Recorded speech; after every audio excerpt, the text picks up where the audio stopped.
Más personal para mejorar el servicio en el Instituto Jalisciense de Ciencias Forenses. La opinión oportuna de Alberto Osorio Méndez. Pandillas, un problema social. Una herramienta que ayuda a resolver los crímenes en Jalisco, la reconstrucción facial. Nos da muchísimo gusto darle a usted la más cordial de las bienvenidas a un programa más de su periódico El Gratuito. Como siempre tendremos opiniones y entrevistas que seguramente serán de su interés. Piden más personal para mejorar el servicio en el Instituto Jalisciense de Ciencias Forenses.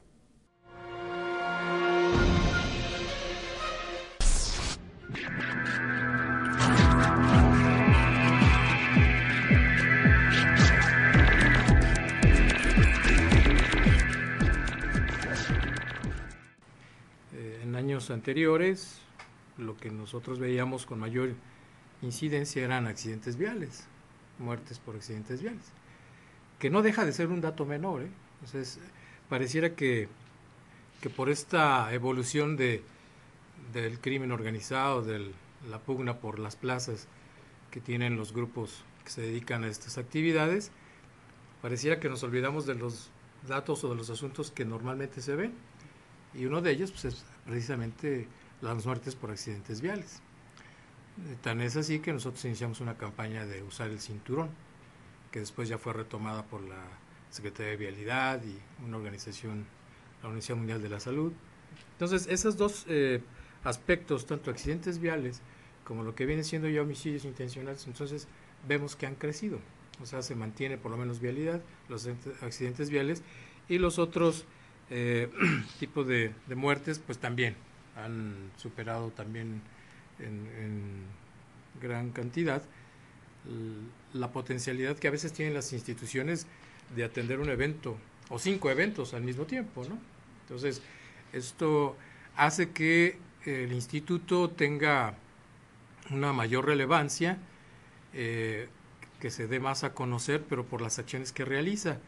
Y con ello, pues nosotros tenemos en la actualidad 27 especialidades, que no nada más son las que vemos del diario, sino también tenemos otras que van ligadas todas a las ciencias,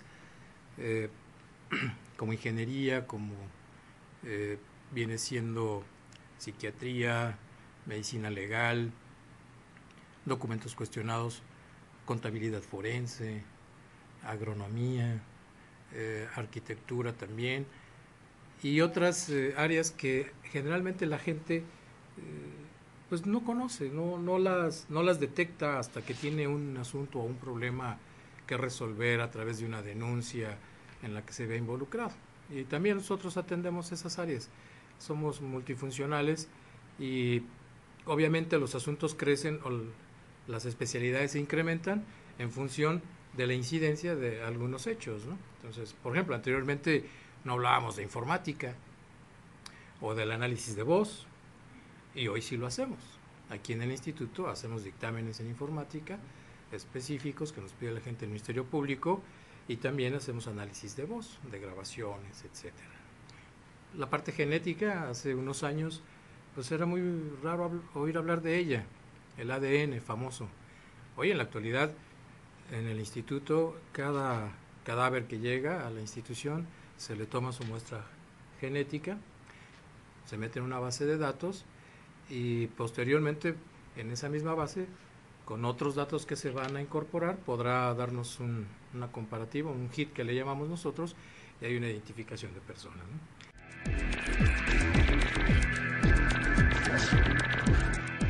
De los 290 peritos que te establecía, llevamos prácticamente evaluados cerca de 200 y estamos en espera de algunos resultados, ya se nos han anticipado unos, en su mayoría han salido bien, los otros pedimos una revaloración que nos permite la ley para ver si es posible que se puedan hacer otra vuelta algunos exámenes que ellos consideren, y sobre eso estaremos ya en posibilidades de definir cuál es su estatus de permanencia en el instituto, porque son exámenes de permanencia.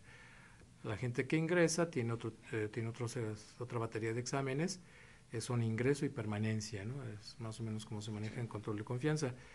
Y traemos un alto porcentaje Yo casi estaría hablando de un 90% de los que han ido, que han aprobado, y de otros que estamos solicitando su revaluación. ¿Y serían 200 de cuántos? De 290. Entonces ya casi. Sí, vamos muy bien, digo, comparado con otras instituciones que tienen, sobre todo pues, el personal, ¿no? O sea, a nuestro personal, pues vamos muy bien en la evaluación del sistema de control de confianza. Por ello es que nosotros tenemos que estar también certificados y se nos aplican los exámenes de control de confianza. En esos exámenes de control de confianza, las personas que no los acreditan tienen que salir de las instituciones.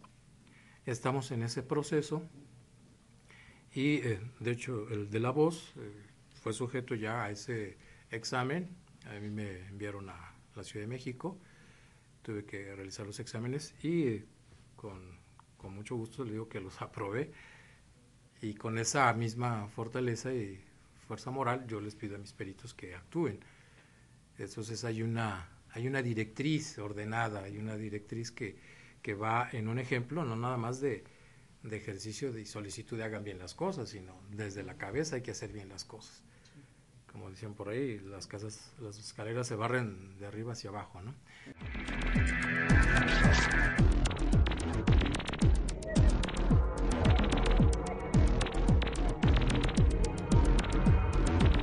El nivel y el personal, nuestro personal se encuentra muy capacitado, de los mejores del país, pero sí requerimos incrementarlo. De hecho, hacemos ya una propuesta para que se nos incremente el personal, porque no nada más atendemos la zona metropolitana, que es otra de las cosas que la gente no sabe. Nosotros atendemos todo el estado. O sea, los 125 municipios del estado son atendidos por nosotros en tratándose de estos asuntos y a solicitud siempre de la agencia del Ministerio Público. Es difícil establecer cuándo se puede tener la cantidad de personal adecuado.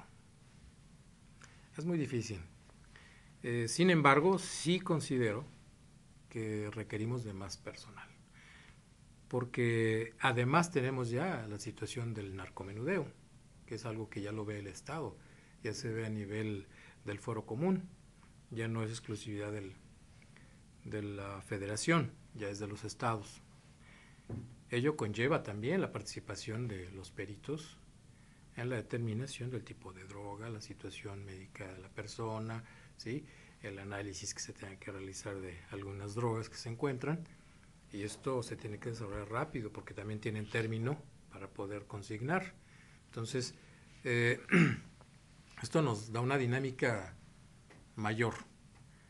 También viene la parte del feminicidio, en la que hay protocolos que han surgido, que nos piden mayor participación dentro de la elaboración de esos dictámenes, ¿no?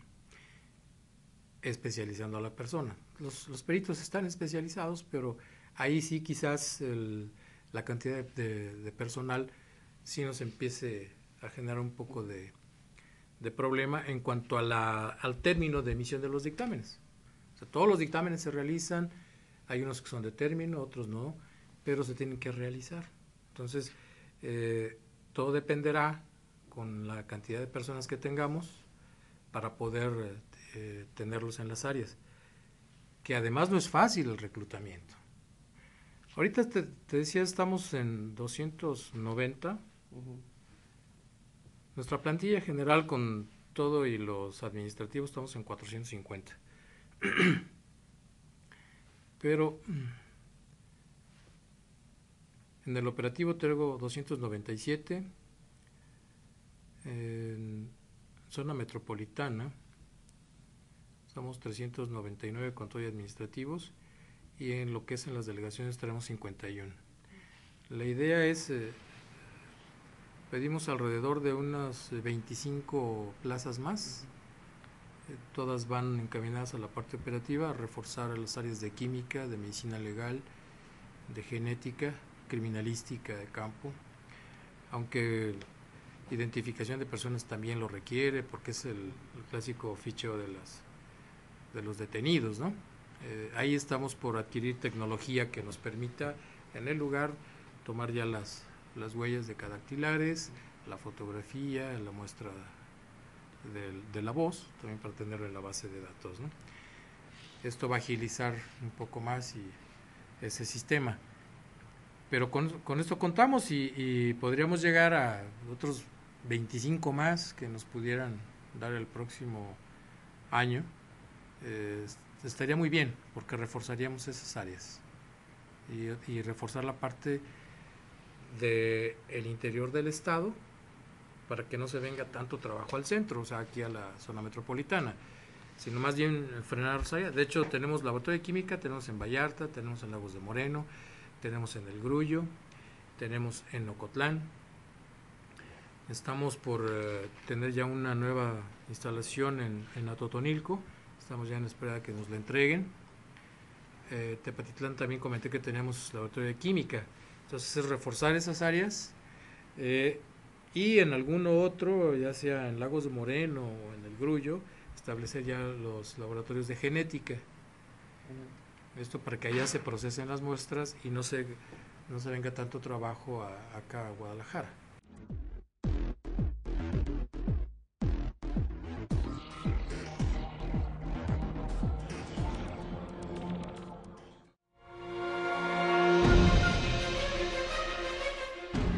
La opinión oportuna de nuestro compañero el periodista Alberto Osorio Méndez.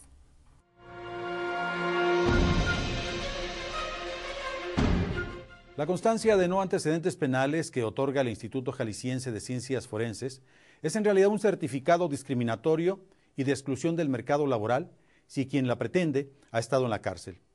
Cientos de hombres y mujeres a diario quedan fuera de la posibilidad de obtener este documento sin importar su edad, preparación, capacitación para el trabajo o el estado civil.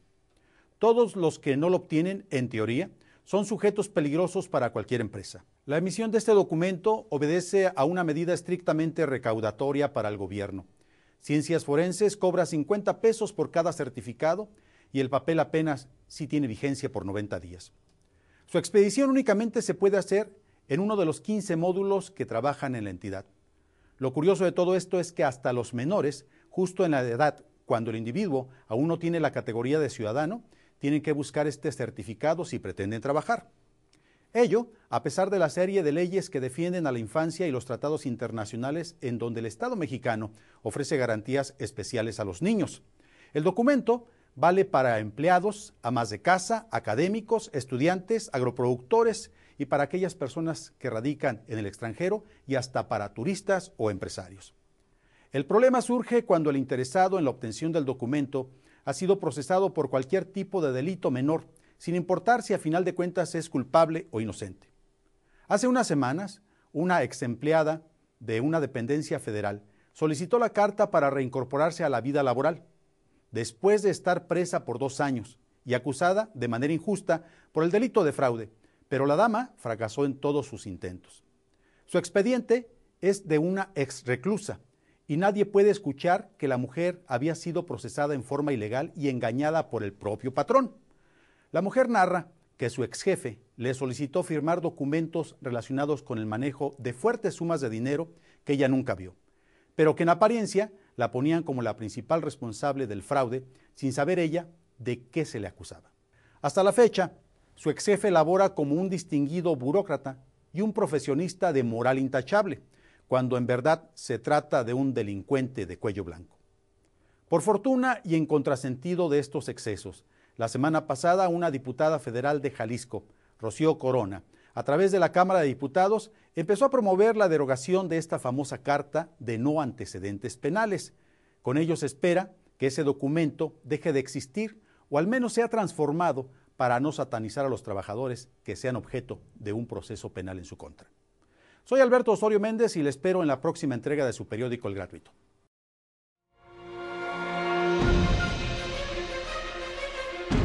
Ya estamos de lunes a sábado, su periódico El Gratuito, quien es repartido en los principales puntos de la zona metropolitana de Guadalajara, obsequiado por nuestras edecanes profesionales.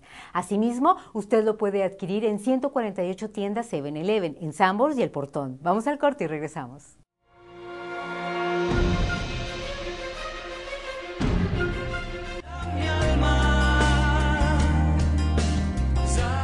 Tú puedes ayudar a construir un puente de una infancia con violencia a una niñez en armonía. El Puente de los Niños AC es una casa hogar para 15 niños de 5 a 13 años. Somos un puente que se construye desde el 2005. Atendemos casos de niños abusados y abandonados. Queremos que estos niños vivan una vida feliz, sana y sustentable. Puedes ayudar de diferentes formas. Apóyanos o llama al 1589-2959 o realiza un depósito bancario al número de cuenta 1638-231-5 de ICSE a nombre de El Puente de los Niños AC.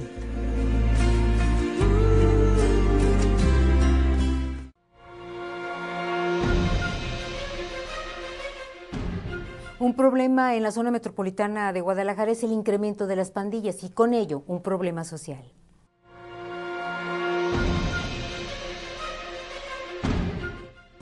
Según datos de la Secretaría de la Defensa Nacional, en la zona metropolitana de Guadalajara existen más de 1000 bandas callejeras, también llamadas pandillas. Pues la pandilla, eso viene siendo como que suplir un poco lo que en la familia verdadera pues hace falta, ¿no?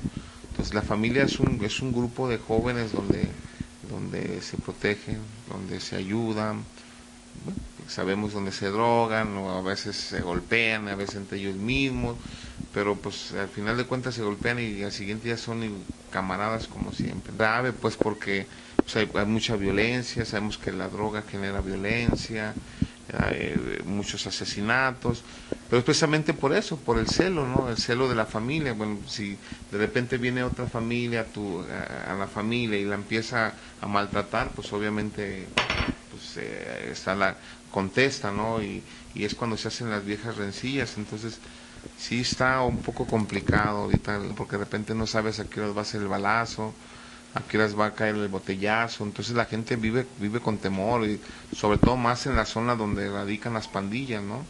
O sea, genera un ambiente de temor y de incertidumbre, pues, porque de repente pues las autoridades brillan por su ausencia, no hay programas. Entonces esto está que arde, ¿verdad? Un gran porcentaje de los delitos cometidos en el estado se derivan del pandillerismo. Pues sí, mataron a uno de mis amigos por defender a uno de sus hermanos. Le tocó a él. Ya vas a matar hasta por el barrio, ¿no? Llegas a robar, a hacer cosas pues que no debes de hacer, ¿no? Y pues es algo fuerte, ¿no? Una bronca me dieron un navajazo, ¿no?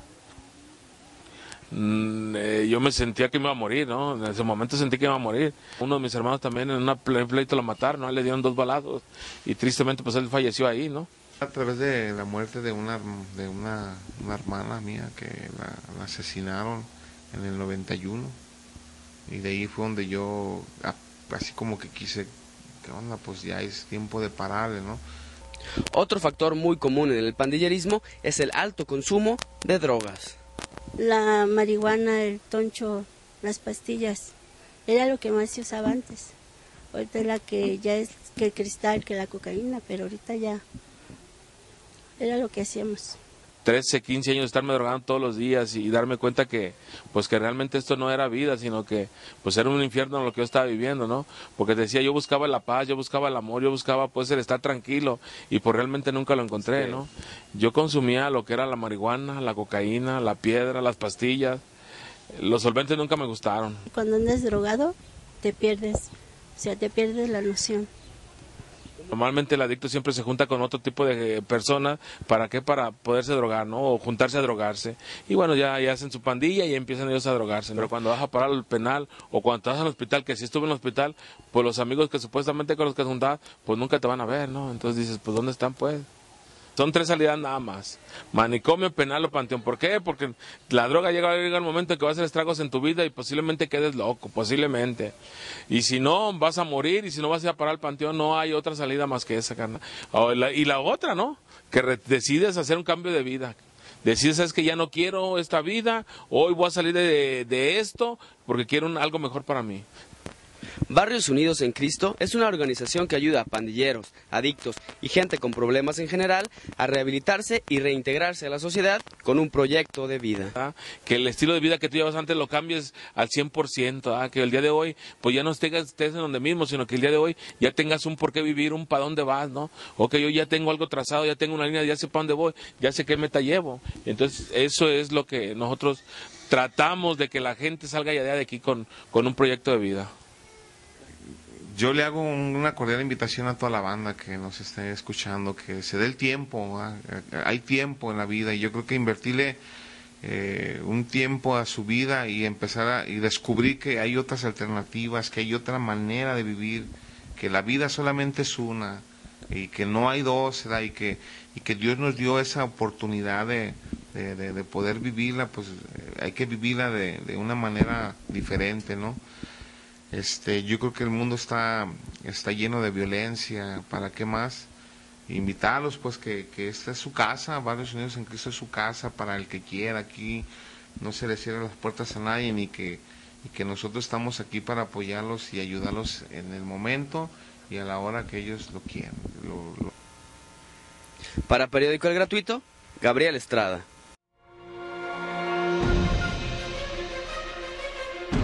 La información oportuna y al momento usted puede ingresar a nuestra página de internet www.elgratuito.com.mx. Vamos al corte.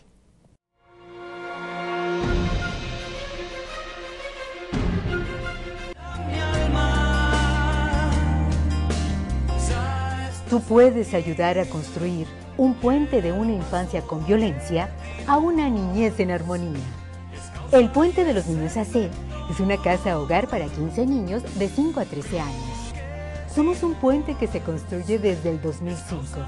Atendemos casos de niños abusados y abandonados. Queremos que estos niños vivan una vida feliz, sana y sustentable. Puedes ayudar de diferentes formas. Apóyanos o llama al 1589-2959 o realiza un depósito bancario al número de cuenta 1638-231-5 de ICSE a nombre de El Puente de los Niños AC.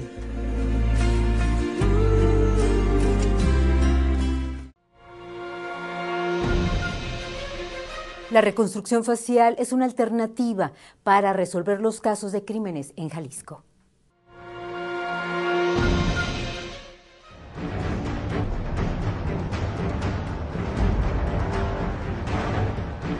Yo entro a la edad de 18 años, muy joven, donde llevo una trayectoria de 32 años. Mi oficio, mi trabajo es por herencia. Mi padre fue el primer criminalista en el estado de Jalisco. Resulta que al fallecer me ceden su lugar y de esa forma yo empiezo ya con mi carrera actual y me fui desarrollando tanto como persona como en el trabajo que realizo. Mi primer oficio fue criminalista de campo. Aquí, en aquellos tiempos, existía mucho lo que viene siendo, éramos todólogos. Así como le entrábamos a la identificación de huellas dactilares, le entrábamos a cuestiones de balística, cuestiones de otra naturaleza, pero el cargo en aquel tiempo era criminalística de campo. En el año de 1983 no existía ese servicio de retrato hablado. Un día lo requieren y nuestro director nos hace la pregunta, ¿quién sabe dibujar para poder hacer un retrato hablado? Yo lo que hago es, me apunto, empiezo a hacer el retrato hablado y de esa forma me fui desarrollando cada vez más. Aunque los retratos hablados en aquel tiempo eran muy raros, no eran constantes, de esa forma yo me fui desarrollando, me fui practicando en la vida cotidiana y de esa forma fui mejorando la técnica de retrato hablado. Hasta el año de 1989 se me da la oportunidad para realizar una reconstrucción bidimensional y de esa forma es como ingreso a lo que es el mentado ambiente de reconstrucción craneofacial.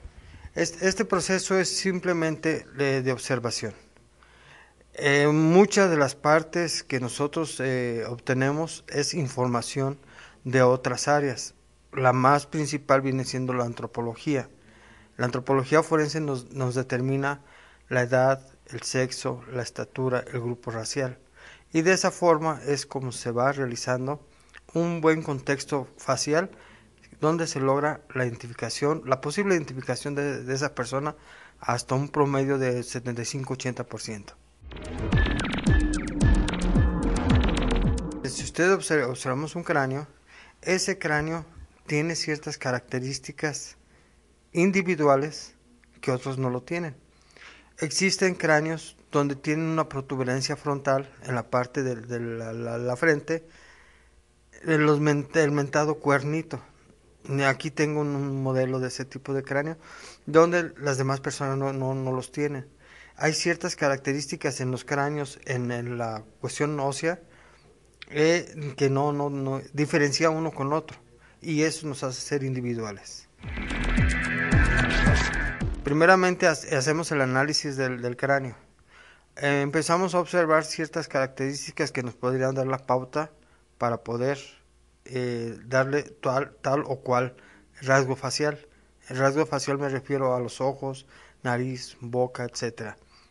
De esa forma, al hacer el estudio, podemos detectar ciertas partes individuales que no existen con otra persona. Por ejemplo, podemos encontrar que esa persona tiene un casquillo en alguna muela, y ese casquillo es individual. No siempre las personas traen ese casquillo, y eso es parte individual de esa persona que nos podría dar la identificación. Al analizar ese cráneo, nosotros inicialmente empezamos a colocarle las partes musculares que corresponden al rostro. Esto me refiero a los 13 músculos principales que existen en toda la parte facial, que vienen siendo 11 de expresión y 2 que vienen siendo los músculos de masticación. Estos músculos de masticación son los más grandes que existen en la parte facial, y los demás son los que nos hacen hacer expresiones como reír, llorar, fruncir el ceño, etc. Esos músculos son muy importantes en la reconstrucción. De esa forma, ya teniendo esos músculos, iniciamos con lo que viene siendo la grasa. La grasa facial es importante para rellenar la estructura general de la cabeza. Y por último, la colocación de la piel por medio de material sintético. Lo básico de la reconstrucción facial, lo que se puede identificar con mayor exactitud, podría ser la parte frontal, los ojos, la nariz, la boca y lo que viene siendo la zona del mentón. Todo lo que está en el exterior, si no existen evidencias desde el lugar de los hechos o lugar donde se localizó el cadáver, en este caso, no se podría determinar esas características. Por ejemplo, si en el lugar de los hechos no se encuentra el pelo, el cuero cabelludo del cadáver, obviamente no vamos a saber cómo es su pelo, si lacio, chino, oscuro, claro, etc. El color de ojos no podemos determinarlos, si son ojos claros u ojos oscuros. El tamaño y forma de las orejas, recordemos que la oreja es cartílago adiposo, y ese cartílago adiposo desaparece y no podemos determinar las características de la oreja. Las personas que son robustas, de cara amplia, o personas de un rostro seco, tampoco se puede determinar. ¿Por qué? Porque en la zona de las mejillas desaparece totalmente evidencia de cómo eran sus rasgos en ese aspecto. Sí he tenido éxitos, he tenido tanto éxitos como fracasos. Aquí lo que pasa es lo siguiente: la reconstrucción facial es una forma de identificación que es en auxilio del ADN, de la identificación de esa persona. Sin embargo, el ADN es el que da con certeza si es o no es. Para ello, nosotros ya estamos adelantando, en cierta forma, auxiliando a esta área para poder identificar a esa persona. Y he tenido reconstrucciones faciales que me han dado la satisfacción de que sí tiene parecido. Y Eso se hace a base de un estudio. Ese estudio se le llama fotomontaje. El fotomontaje o sobreposición, fotografía, cráneo, radiografía, cráneo, odontograma con la parte dental del cadáver, son partes definidas que se hacen con fotomontaje. Y eso ya nos dan las pautas si hay características. Yo tengo la habilidad de poder hacer ese tipo de actividad del fotomontaje y me ha dado mucho resultado. Es cuando yo ya digo, sí se trata de la misma persona o tiene mucha proximidad. Para mí, la reconstrucción facial es una parte científica y yo puedo asegurarle que el estudiar la anatomía humana, es algo tan hermoso. O sea, el cuerpo humano de por sí es hermoso, aunado con todas esas estructuras internas que obtenemos, y lo más agradable es que le demos vida a esa persona por medio de su rostro. Para mí es una cuestión más que sobrenatural, para mí es una cuestión científica que me ha hecho mejorar cada vez como persona y en relación a mi trabajo. Nosotros, primeramente, la solicitud de la reconstrucción facial es a solicitud del Ministerio Público. Si el Ministerio Público no nos da esa autorización, nosotros no hacemos el trabajo de reconstrucción. Sin embargo, desde ahí nace la inquietud de darle lo más posible de parecido para que se pueda identificar. Llega el momento en que nosotros entregamos nuestro dictamen, que viene siendo una especie de imágenes de la reconstrucción facial tridimensional, y de esa forma es cuando el Ministerio Público las coloca en un lugar adecuado y empiezan las personas a murmurar sobre esa imagen. Se parece a fulanito y ahorita anda desaparecido. Se acercan los familiares al servicio médico forense o al lugar donde pueden identificarlos a Procuraduría, y es donde nosotros les mostramos la reconstrucción facial. Ellos ya determinan, ¿sabes qué? Sí se parece, pero házmelo más gordito, házmelo de pelo más lacio, más ondulado, etcétera. Los cambios externos nos lo da él, pero lo básico es lo interno. Y es donde nos dan las evidencias que nos indican que así era esa persona, como las fotografías, radiografías, odontogramas, etcétera. Yo cuando inicié en el año de 1989 a hacer las reconstrucciones faciales, tenía una reconstrucción allá cada 6 meses, 1 o 2 por año. Ahorita ya andamos en un promedio entre 2 y 3 por mes. Es un promedio. Hay veces no nos llega ninguna, pero al siguiente mes nos llegan de más. Es variado. Y en los últimos años sí nos ha llegado más trabajo con respecto a la reconstrucción facial. Estoy hablando de 4 años para acá, más o menos, ha aumentado el trabajo con respecto a la reconstrucción facial. La tecnología, tenemos programas en tercera dimensión que nos ayudan a realizar la reconstrucción facial en 3D. Esos programas, a mi punto de vista, siguen siendo auxiliares. ¿Por qué? Porque no es lo mismo ver en un plano, aunque sean con movimientos.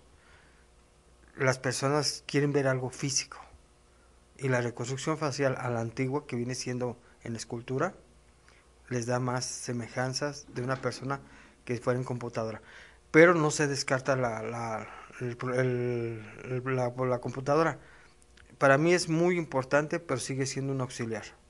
Es un auxiliar que nos ha apoyado mucho en este aspecto. Les recordamos que ya estamos de lunes a sábado su periódico El Gratuito, quien es repartido por nuestras edecanes profesionales en los principales cruceros de la zona metropolitana de Guadalajara. Asimismo, usted lo puede adquirir en los 148 tiendas 7-Eleven, en Sanborns, en El Portón, y puede ingresar a nuestra página de internet www.elgratuito.com.mx. Gracias por su atención y los esperamos en la próxima.